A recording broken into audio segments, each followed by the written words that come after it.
Saudara pendengar sekalian, Radio Horor Indonesia segera dimulai.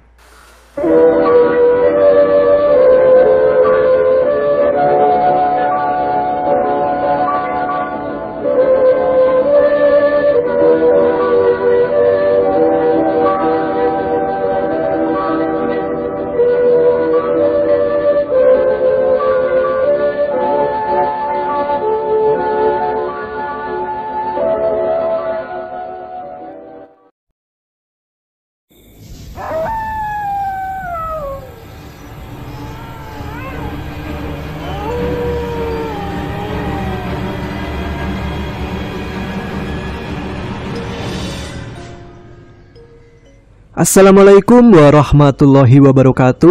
Jumpa lagi dengan saya Tama dalam Ada Apa Gerangan Season 2. Bagaimana kabar kalian? Semoga selalu diberikan kesehatan dan juga rezeki yang cukup. 3 hari lagi menuju ke Hari Raya Idul Fitri nih. Bagaimana puasanya, masih semangat kan ya?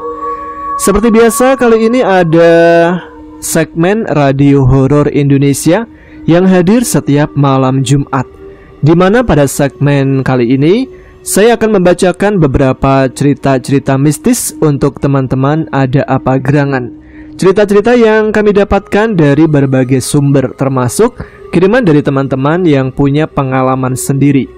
Jadi bagi teman-teman yang mungkin punya pengalaman mistis atau di desanya ada cerita-cerita yang berkaitan dengan hal gaib, bisa dikirimkan juga ke email kami di adaapa-gerangan20@gmail.com. Sampai salah.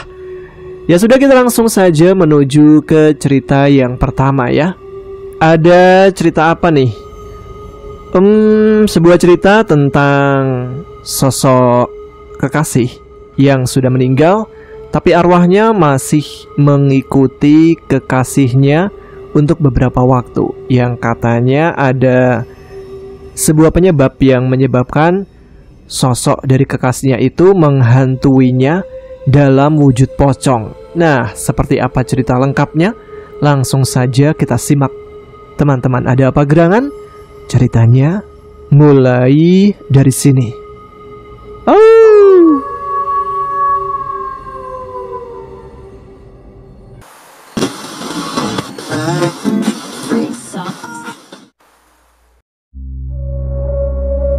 Gilang baru saja pulang dari pemakaman Resti, pacarnya yang meninggal akibat penyakit lambung yang sudah lama ia derita. Rasa hampa menyelimuti dirinya. Kehilangan itu begitu mendalam, tak ada kata yang mampu menggambarkannya. "Gilang, kamu harus kuat ya," ujar Rani sahabatnya dengan suara pelan namun penuh ketegasan. Matanya yang biasa ceria kini tampak sendu, seolah ikut merasakan kepedihan yang sahabatnya rasakan. Gilang pun mengangguk lemah tanpa menatap sahabatnya. Pikirannya masih terpaku pada Resti, pada semua kenangan yang mereka bangun bersama selama bertahun-tahun. "Aku tahu, Ran, aku cuma masih belum bisa nerima." Rani menepuk bahunya pelan, tanda dukungan. Meski dia tahu, Rani juga bingung harus berkata apa. "Istirahat dulu ya. Kalau kamu butuh apa-apa, aku selalu ada buat kamu." Gilang mengangguk lagi, tanpa banyak bicara. Begitu Rani pergi, rumah terasa semakin sepi, kosong. Bahkan suara jarum jam pun terdengar memekakkan telinga di tengah keheningan. Gilang menatap kamar Resti yang sebagian barang-barangnya masih berada di rumahnya. Sandal jepit favoritnya, jaket yang sering ia pakai ketika berkunjung, dan sebuah foto mereka berdua di sudut meja. Semua itu terasa begitu nyata, namun kini hanya kenangan. Resti sudah pergi, dan yang tersisa hanyalah benda-benda mati yang tak bisa menggantikan keberadaannya. Malam mulai turun, menggantikan langit yang tadinya terang dengan kegelapan yang pekat. Gilang tidak berusaha menyalakan lampu, membiarkan gelap menyelimuti ruangan seperti perasaan kelam yang sedang membalut hatinya. Dia hanya duduk di sofa sambil memegang foto Resti, menatap kosong keluar jendela. Di luar, dunia berjalan seperti biasa. Mobil berlalu lalang, suara anak-anak tertawa di kejauhan. Sementara dunianya terasa hancur tak bernyawa. Malam itu Gilang tak bisa tidur.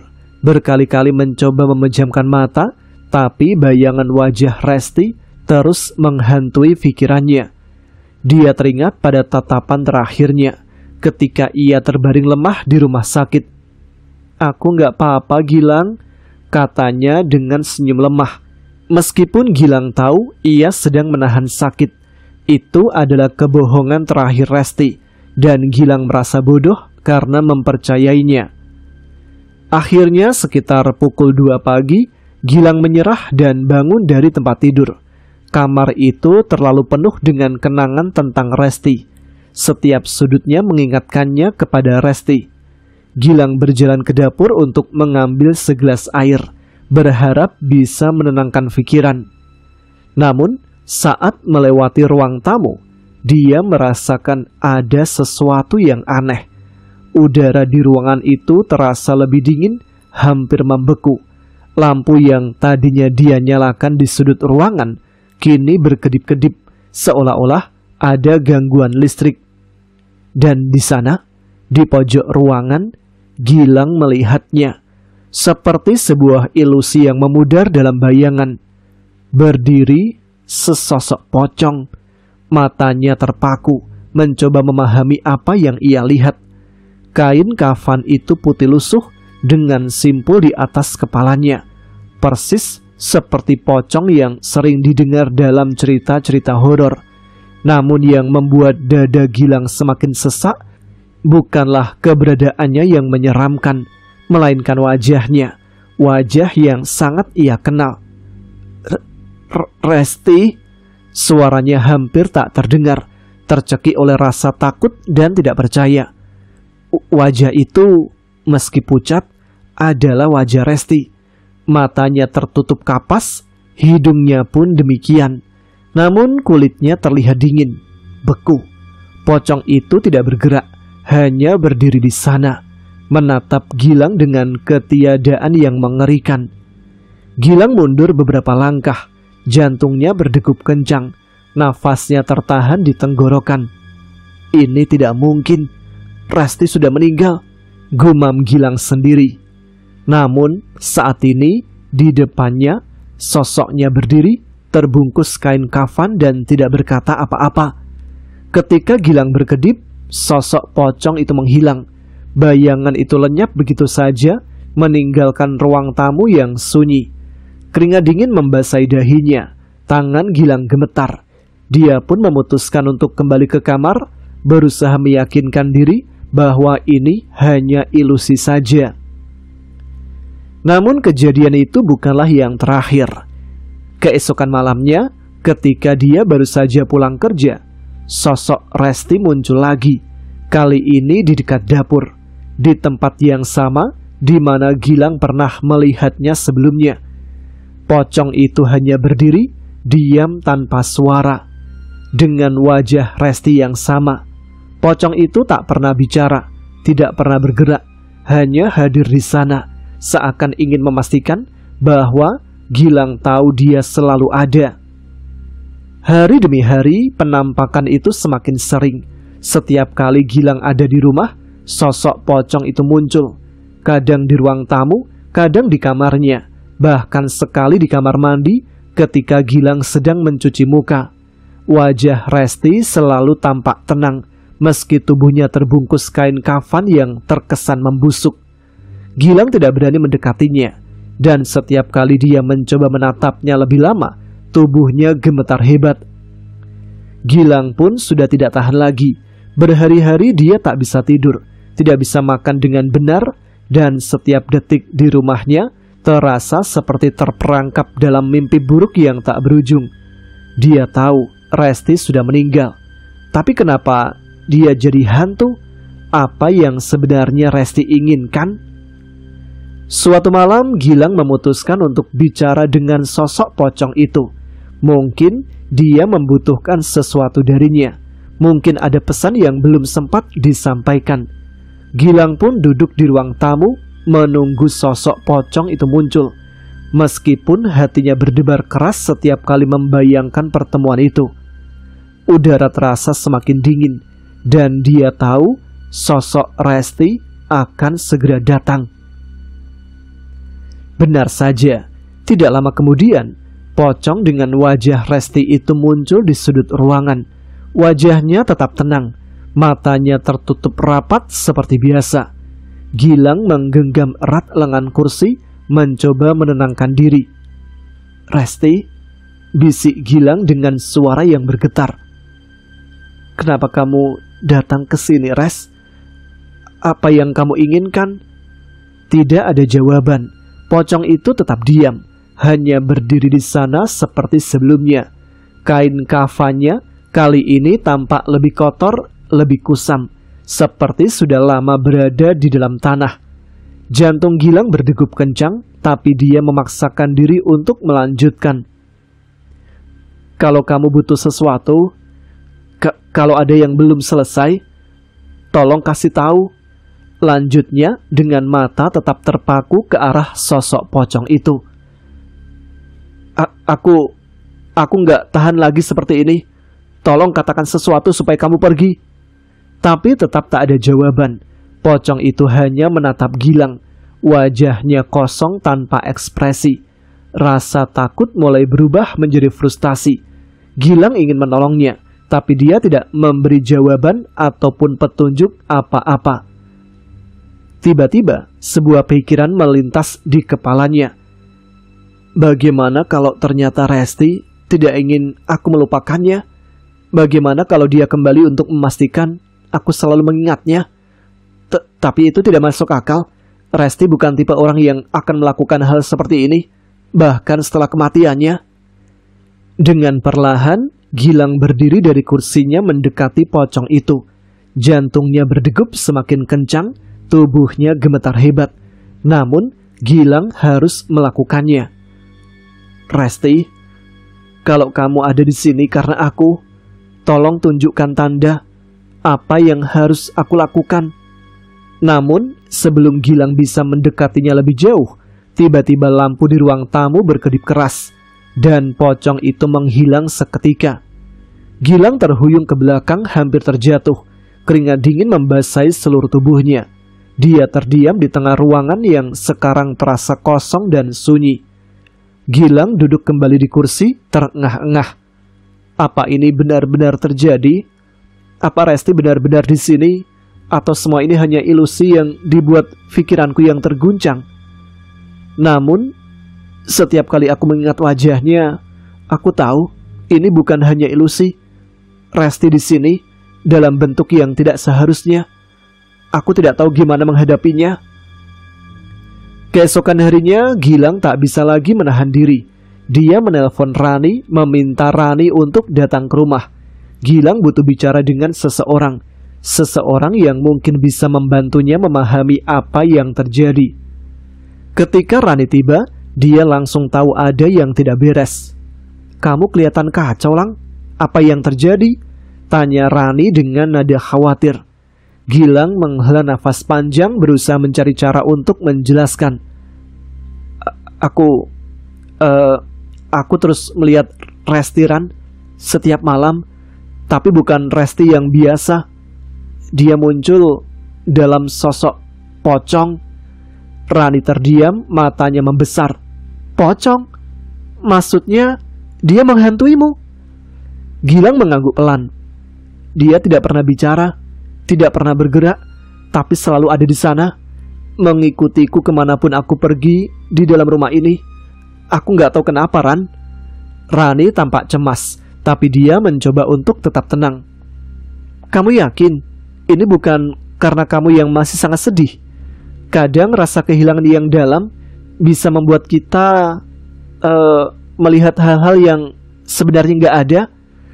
"Ini lebih dari itu, Ran," jawab Gilang cepat. "Aku tahu apa yang kulihat. Ini nyata. Resti di sini, tapi jadi pocong." Rani terdiam lama, lalu menghela nafas berat. Kalau gitu, mungkin kita perlu bantuan. Maksudku bantuan spiritual. Kamu nggak bisa terus-terusan gini, Lang. Gilang terdiam memikirkan sarannya. Selama ini dia tidak percaya pada hal-hal mistis, apalagi melibatkan dukun atau paranormal. Tapi apa yang terjadi kepadanya sekarang sudah jauh di luar nalar. Dia perlu melakukan sesuatu, apapun itu, untuk mengakhiri semua ini. Malam itu setelah Rani pulang, Gilang merasa lebih tenang. Meskipun dia tidak bisa memberi solusi langsung, setidaknya Gilang tahu ada seseorang yang peduli dan percaya kepadanya. Namun, ketenangan itu tidak berlangsung lama. Sekitar pukul 2 dini hari, Gilang terbangun oleh suara yang aneh. Suara gesekan pelan, seperti kain yang diseret di lantai. Jantungnya berdegup kencang, tubuhnya langsung tegang. Gilang tahu apa yang akan dia lihat sebelum dia berani membuka mata. Dengan perlahan, Gilang menoleh ke arah sudut ruangan. Dan di sana, tepat seperti yang ditakutkan, Pocong dengan wajah Resti berdiri diam di samping tempat tidur. Wajahnya tetap tenang, namun ada sesuatu yang berbeda kali ini. Mulutnya sedikit terbuka, seolah-olah ingin mengatakan sesuatu, meskipun tidak ada suara yang keluar. Gilang duduk tegak di tempat tidurnya, tidak bisa bergerak. Resti, tolong berhenti. Aku nggak tahan lagi. Tapi sosok pocong itu tetap diam, hanya berdiri di sana dengan tatapan kosong. Nafasnya semakin cepat, keringat dingin mengalir di dahinya. Gilang tidak bisa lagi menahan rasa takut ini. Segala rasa bersalah, kehilangan dan kebingungan yang selama ini menumpuk tiba-tiba meledak. Dia pun berteriak keras, hampir histeris. Tapi saat dia berteriak, pocong itu tidak bergerak, tidak bereaksi. Dan kemudian tiba-tiba Gilang pun jatuh pingsan. Dia terbangun keesokan paginya dengan rasa lelah yang luar biasa, seolah-olah dia telah berjuang melawan sesuatu sepanjang malam.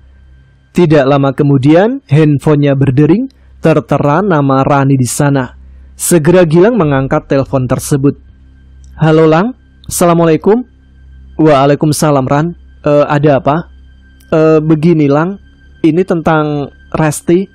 Aku udah cerita sama Bapak tentang kamu dan Resti. Tadinya aku mau cari tahu sama Bapak tentang seorang dukun atau paranormal lah yang bisa membantu. Tapi ternyata Bapak sudah tahu jawabannya. Apa itu Ran? Tentang Resti? Maksudnya? Tentang Resti yang selama ini masih mengganggumu, masih berada di sisimu. Kenapa? Apa kata bapakmu? Sosok Resti masih terikat akan sesuatu, seperti janji misalnya. Coba kau ingat-ingat, apakah kalian ada sebuah janji yang mengikat kalian berdua? Sejenak Gilang terdiam mengingat-ingat sesuatu. Apakah pernah ada janji di antara mereka berdua?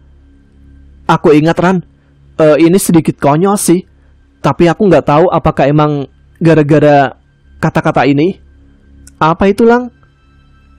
Waktu itu ketika Resti keadaannya memburuk, aku pernah berjanji sama dia untuk tidak akan pernah meninggalkannya apapun yang terjadi, meskipun dia mati sekalipun. Dan Resti juga membalas janji itu. Dia berjanji akan setia dan selalu ada untukku, meskipun nyawanya sudah tidak ada dalam raganya. Aku sih tidak tahu ya, apakah janji itu yang mengikat kalian. Tapi kata Bapak, sosok Resti akan menghilang sendiri setelah 40 hari. Jadi, aku harap kamu tetap tenang ya, dan sabar. Apa nggak ada cara lain gitu? Aku nggak tahu Lang, tapi ini pelajaran buat kita semua. Janganlah berani menjanjikan sesuatu yang kita sendiri tidak dapat memenuhinya. Perkataan Rani, sahabatnya itu, sangat menampar Gilang. Setelah percakapannya dengan Rani pagi itu, Gilang pun mulai sadar bahwa apa yang pernah mereka berdua janjikan saat ini akhirnya terbukti benar. Dan memang sosok pocong Rani setiap hari selalu muncul di hadapan Gilang selama 40 hari berturut-turut. Saat itu juga Gilang diminta untuk lebih mendekatkan diri kepada Tuhannya, lebih sering sholat, dan lebih sering mendoakan Rani supaya arwahnya tenang di alam sana.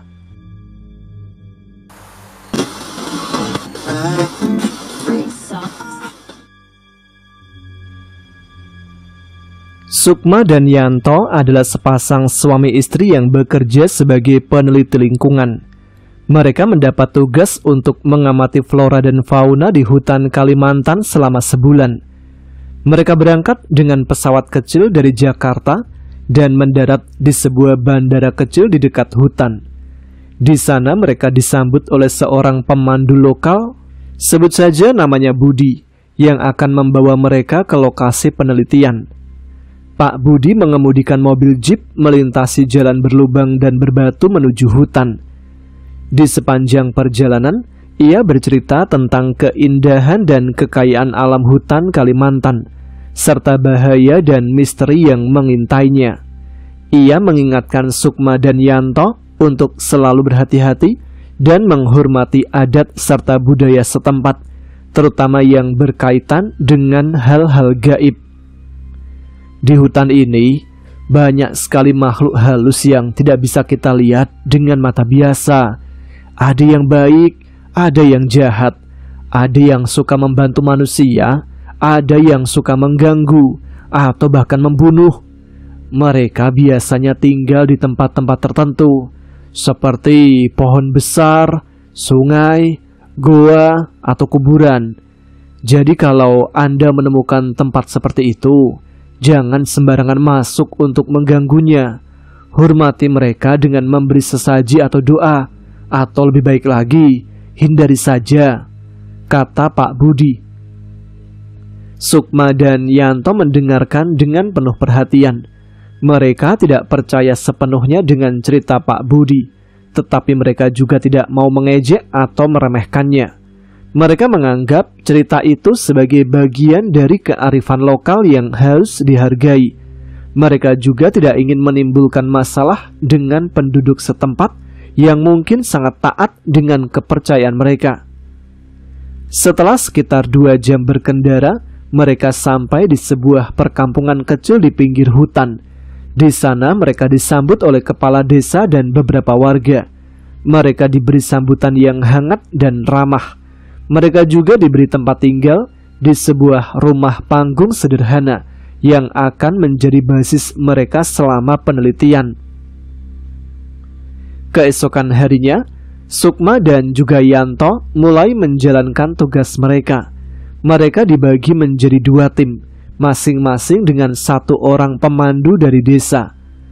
Sukma bergabung dengan Pak Budi, sedangkan Yanto bergabung dengan Pak Surya. Mereka membawa peralatan penelitian, kamera, dan GPS.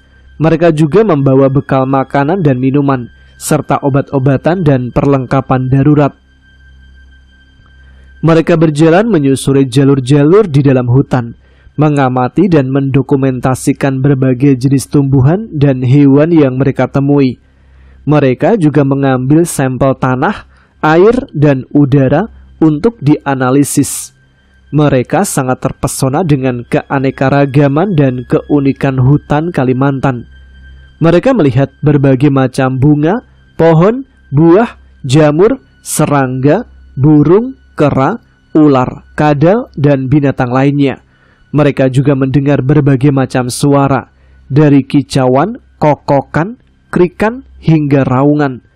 Mereka sangat menikmati pekerjaan mereka, tetapi juga tidak melupakan nasihat dari Pak Budi.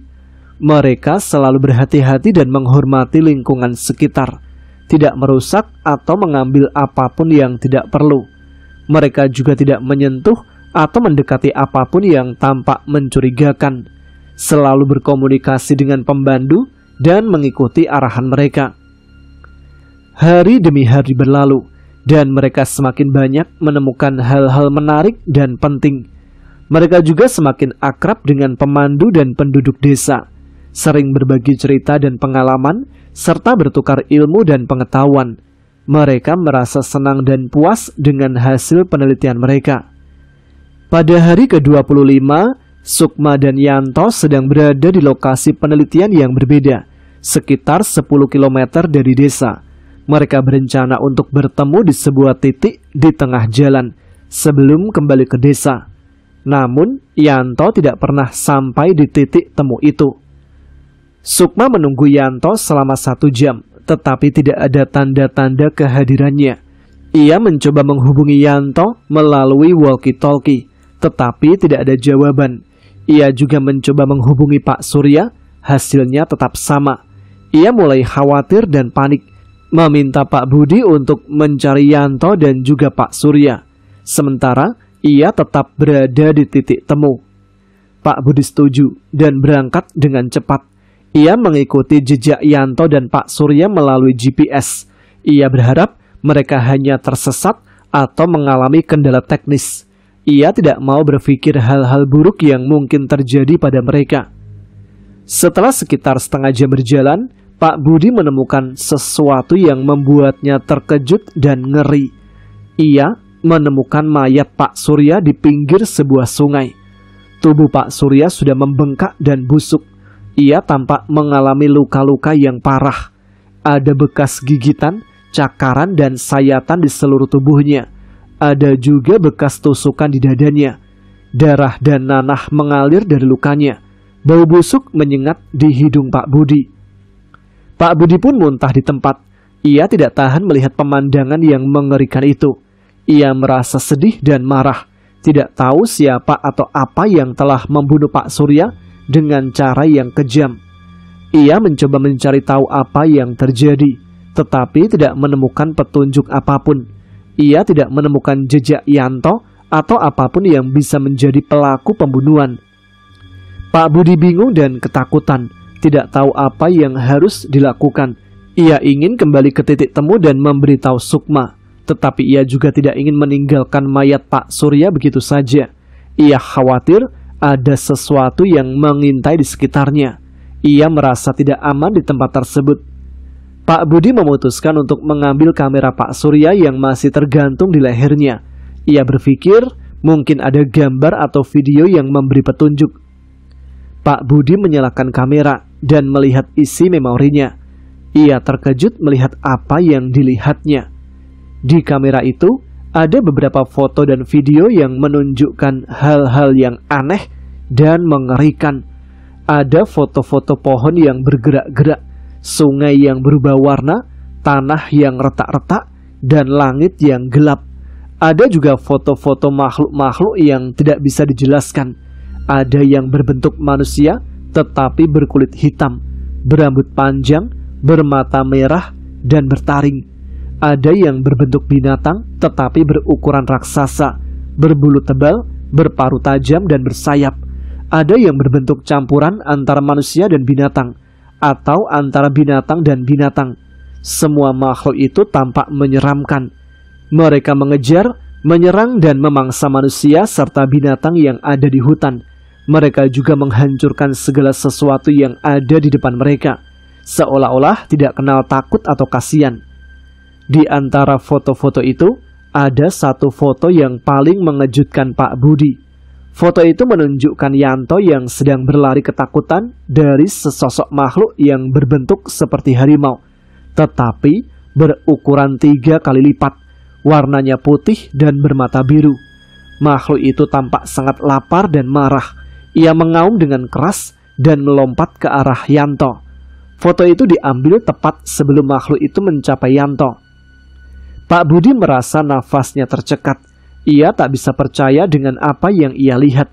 Ia berharap foto itu hanyalah rekayasa atau mimpi buruk. Tetapi ia tahu itu nyata. Ia tahu Yanto sudah tidak ada lagi. Ia tahu ia harus segera kabur dari sana sebelum ia menjadi korban selanjutnya. Budi pun berbalik dan berlari kembali ke arah titik temu. Ia berdoa agar Sukma masih ada di sana dan masih selamat. Ia berdoa agar bisa keluar dari hutan itu dan kembali ke Jakarta. Berdoa agar semua ini segera berakhir. Tetapi doa-doa itu sia-sia. Ketika sampai di titik temu, Pak Budi tidak menemukan Sukma di sana. Ia hanya menemukan tas, walkie-talkie dan GPS yang ditinggalkan oleh Sukma.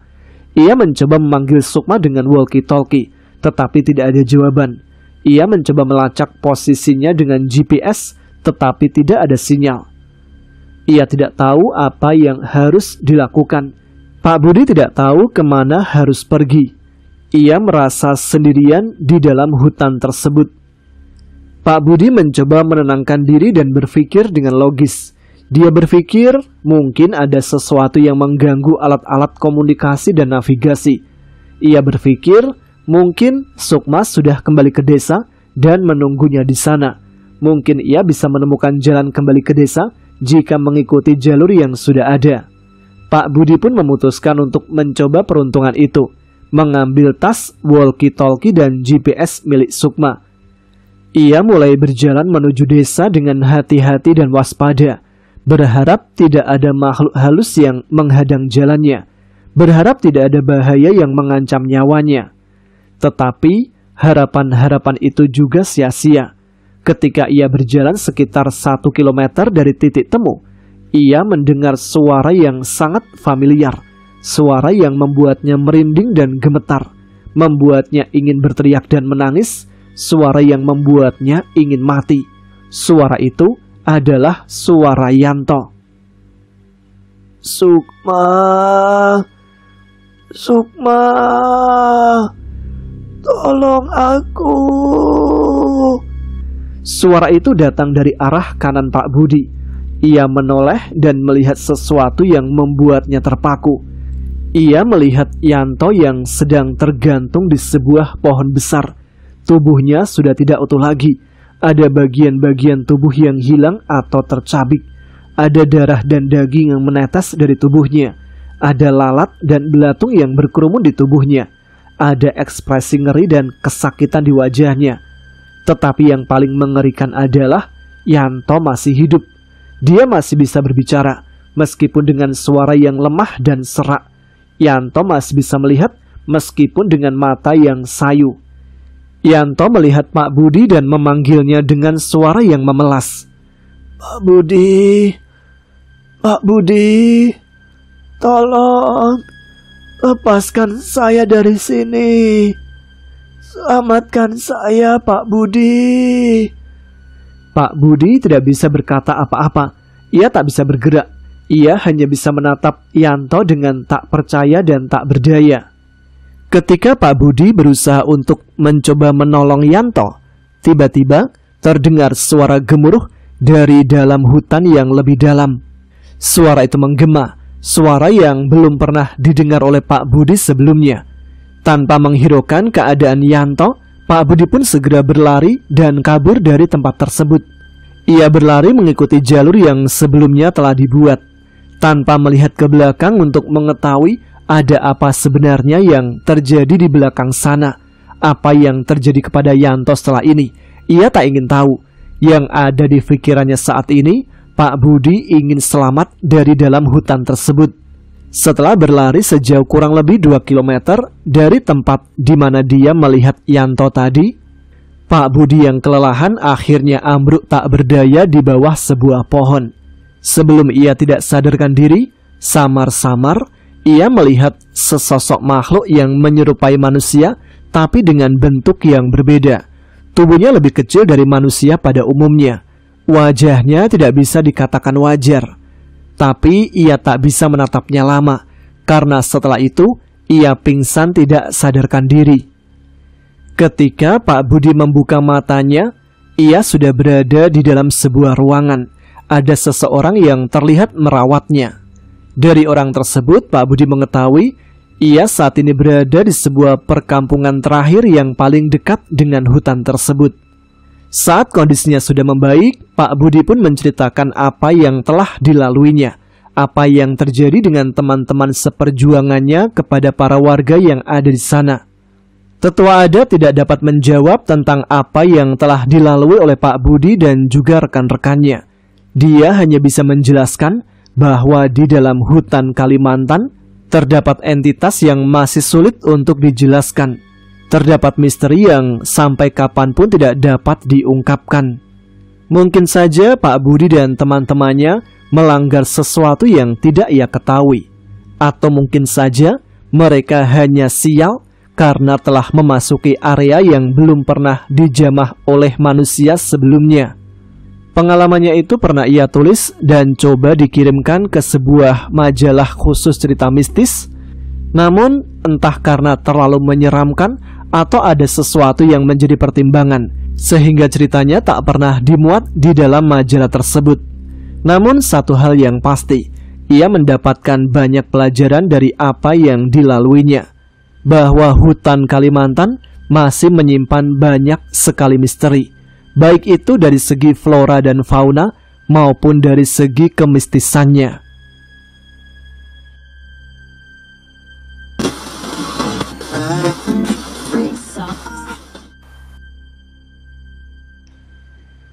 Kasirun, laki-laki setengah baya yang tidak punya kegiatan yang pasti untuk mengisi hari-harinya. Tuhan seolah telah menutup pintu rezeki kepadanya. Semua yang dikerjakan tak pernah membuahkan hasil yang memuaskan. Hingga para tetangga yang dulunya sering memberi pekerjaan untuk membantu, baik di ladang maupun di sawah, kini tak pernah lagi percaya kepadanya. Keseharian Kasirun hanya mengharap uluran tangan kerabat dan tetangga untuk mengisi perutnya yang sering kosong. Inilah hidup, di mana kita harus berjuang untuk membahagiakan keluarga, Ron. Kita harus kerja keras, belajar dari kegagalan, serta berdoa pada Tuhan agar apa yang kita harapkan itu bisa terwujud demi mencapai keberhasilan, ujar Thoyib mengawali perbincangan saat berkunjung ke rumahnya. Kasirun terdiam, hanya sesekali dia mengangguk pelan. Mungkin Thoyib merupakan satu dari sekian banyak sahabatnya yang masih peduli dengan kehidupan Kasirun. Dia juga sering membantu kebutuhan dapurnya karena merasa kasihan kepada istri dan kedua anaknya yang masih kecil. Aku sendiri gak ngerti kenapa hidupku ini kok terasa pahit begini, keluh Kasirun. Sebenarnya bukan hanya Thoyib yang merasa kasihan melihat keadaannya.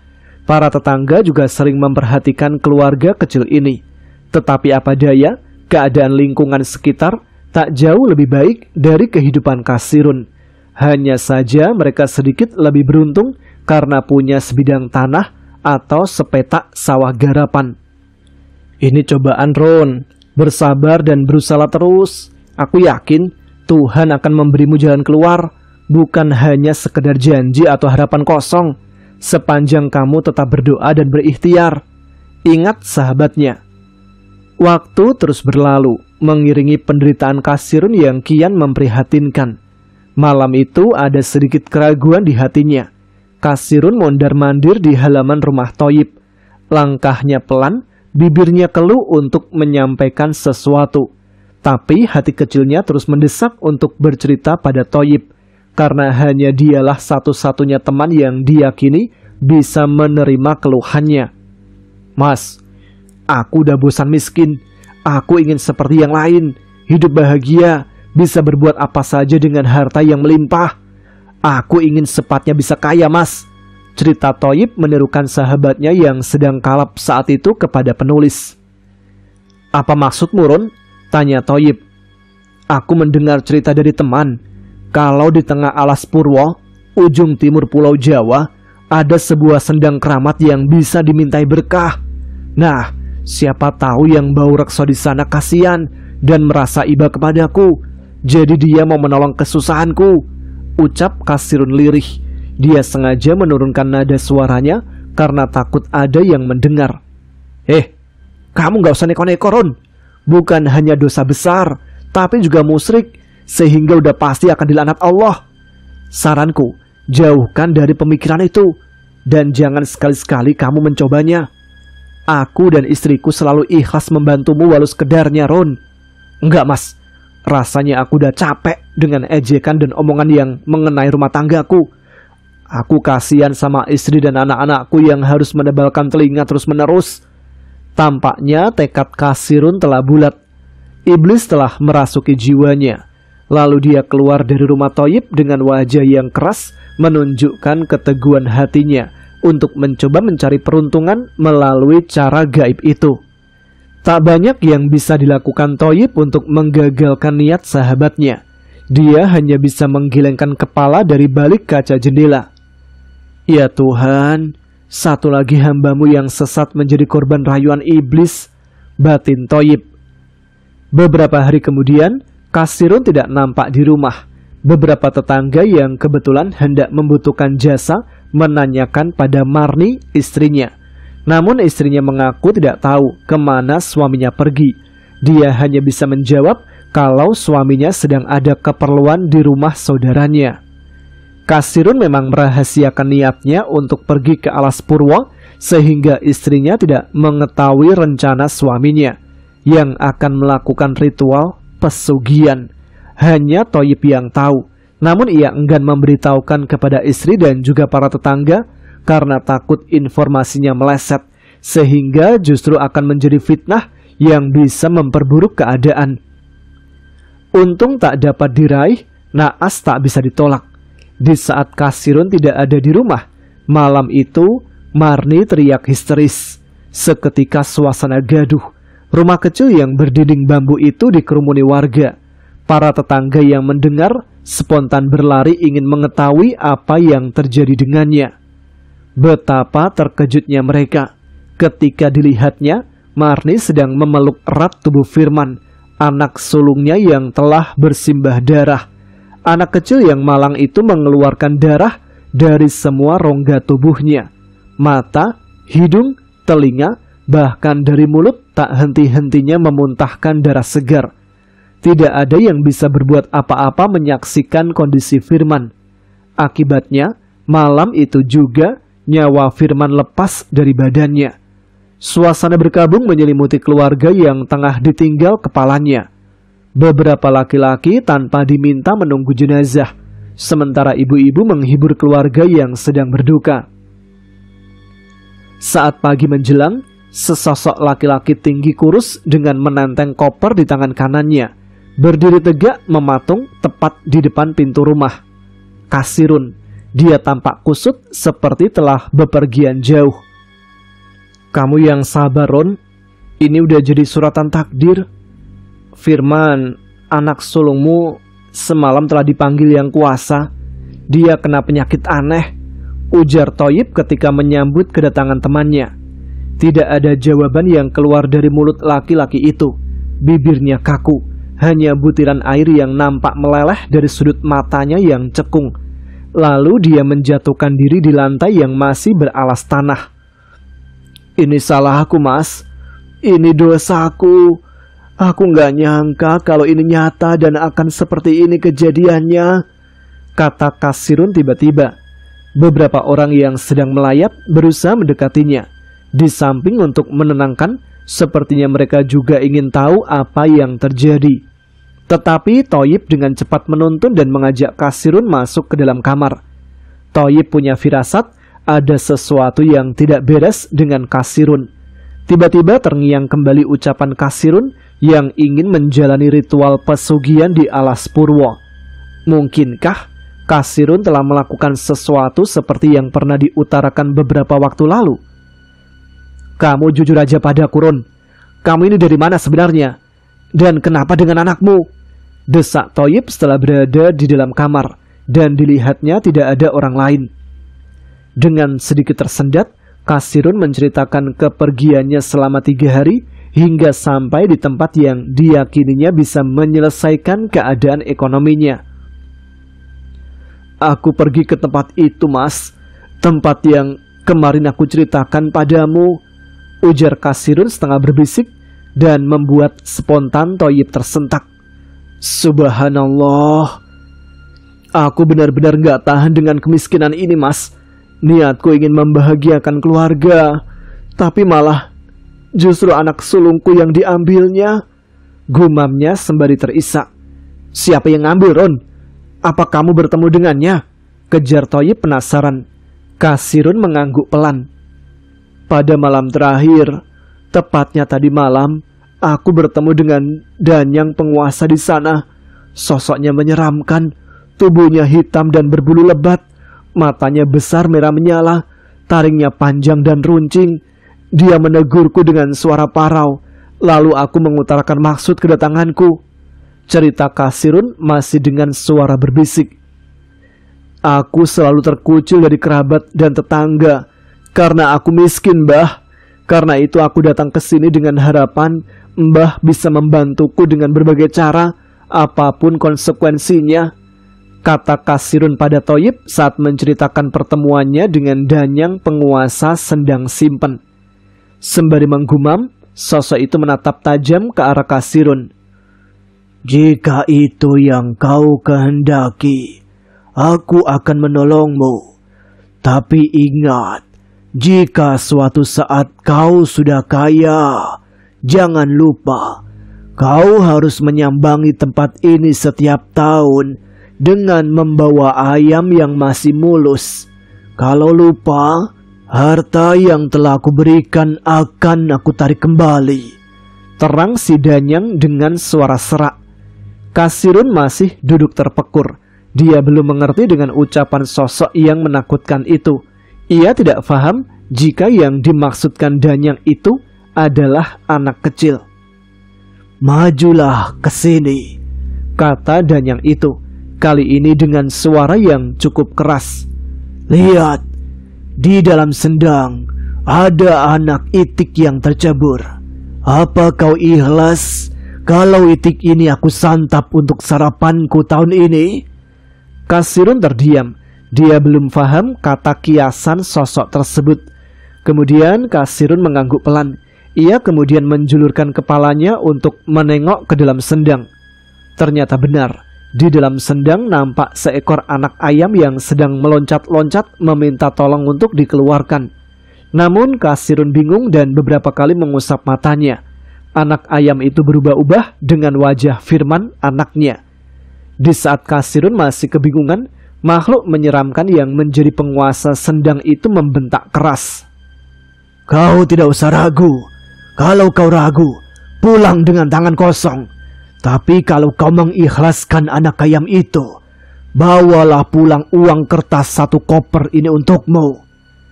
Kemudian sosok menakutkan itu mengulurkan sebuah pisau yang mengkilat serta koper berisi uang kertas.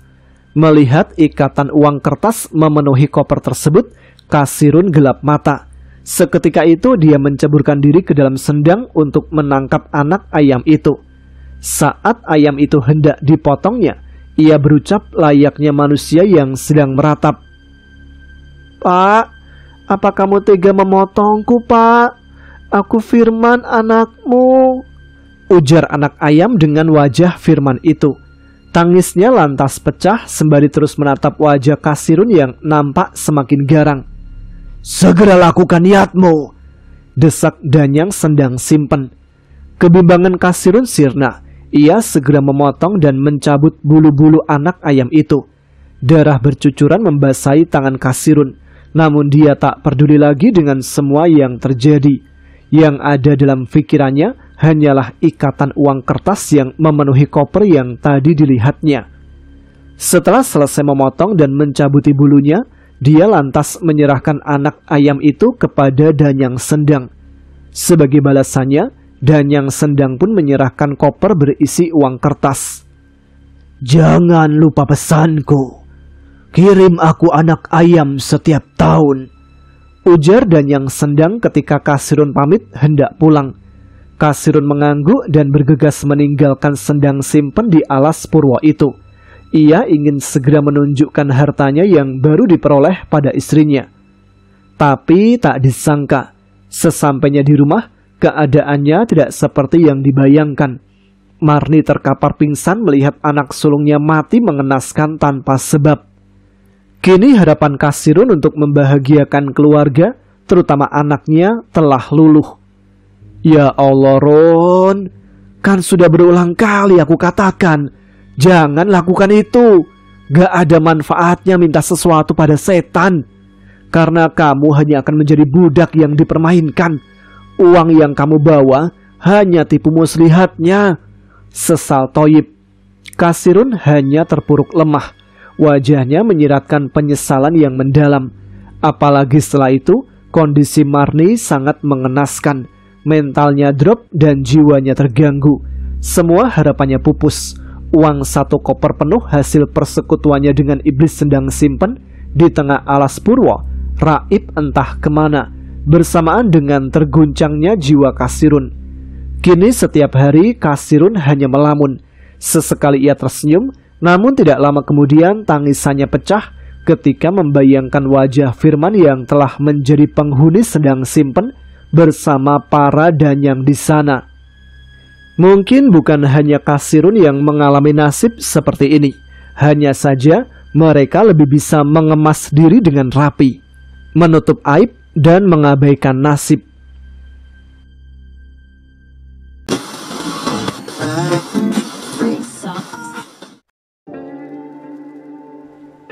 Nah, itu dia cerita-cerita yang bisa saya bacakan untuk malam hari ini. Ada berapa tuh tadi?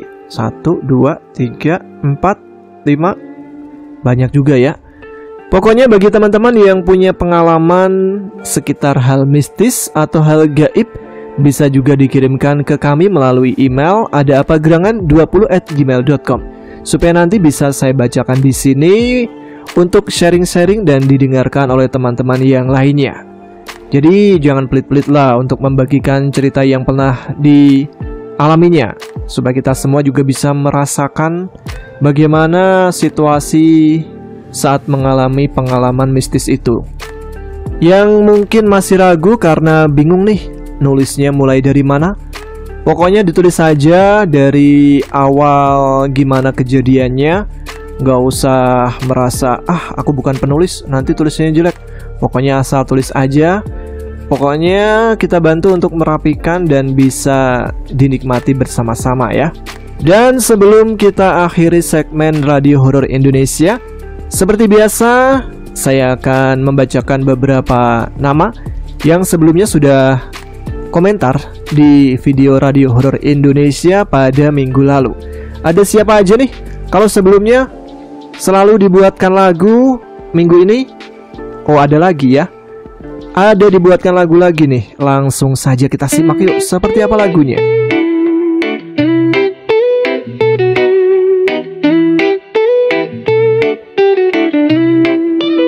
Selamat malam para sohi, apakah lancar berpuasa? Bisakah tutup sampai maghrib? Ataukah sampai zuhur saja? Salam pertama untuk Kevin Mafia, karena dialah yang komen pertama. Selanjutnya salam untuk kucing manis, tidak lupa juga buat Teis. Terima kasih untuk Kiki Amelia, ada juga Sandra Airi Langga, absen juga Permana Dwi di Banyuwangi, Tiara Ahmawati dan juga Mbak Rumiati. Ada Datwa Laguti, Anggita Makrumiati, Mustafa Mualifi, Luciana Dewi dan Naswasari. Ada juga Ahmad Ciplas, Budi ada di Ciampelas, Kak Zainab Kota Baharu, Kelantan Malaysia. Itu menyusul ada Ariel Yulistiana, Danang Suto Wijoyo, Ari Nugroho dan Kustini Sastro Mijarjo. Hiru Samsul dari Bekasi, Iwan Kuswanto dari Kediri, Muklis hadir dari Pontianak, Suryana yang selalu nyimak bersama Tuyul dan Kuntilanak, meramaikan malam Jumat. Mari teman-temanku di sini, saatnya kita bernyanyi lagi lagu yang membuat kita happy saat menutup acara. Oke, lagu kali ini lumayan slow ya, nggak kayak sebelum-sebelumnya yang sedikit reggae. ataupun ngebeat. Teman-teman mau dibuatkan lagu dengan genre apa nih untuk minggu depan? Tapi yang pasti selalu semangat untuk menuliskan komentar. Ramaikan video di Ada Apa Gerangan dengan komentar-komentar serta like dari kalian. Terima kasih tentunya untuk teman-teman Ada Apa Gerangan yang selalu meramaikan video Ada Apa Gerangan dengan komentar-komentarnya, like-nya, tentu yang sudah share dan mensupport dengan subscribe channel ini. Dan sekarang saya Tama harus pamit. Kita jumpa lagi di Radio Horor Indonesia minggu depan setiap malam Jumat. Selamat malam, tetap semangat, jaga kesehatan. Wassalamualaikum warahmatullahi wabarakatuh. Kipasku putar dengan ganas, perlu bercucuran lepas, namun ku begitu puas.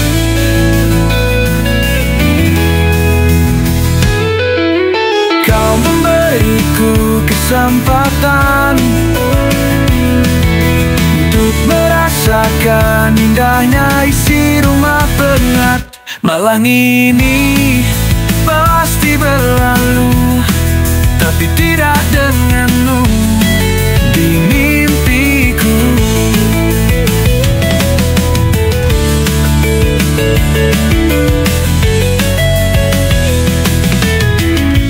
Malam ini terasa sangat panas, kipasku putar dengan ganas, perlu bercucuran lepas, namun ku begitu puas. Kau memberiku kesempatan untuk merasakan indahnya isi rumah penat. Malam ini pasti berlalu, tapi tidak denganmu di mimpiku. Memberiku kesempatan untuk merasakan indahnya isi rumah penat. Malam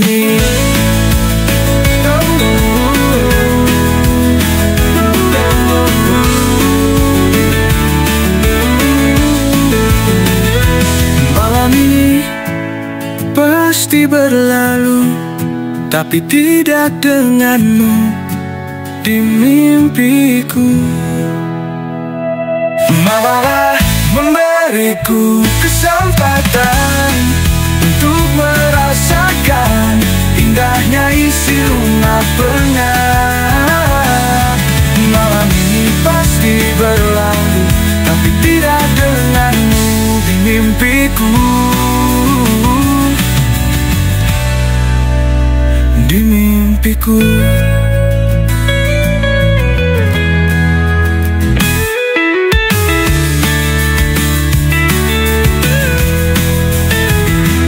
Malam ini pasti berlalu, tapi tidak denganmu di mimpiku.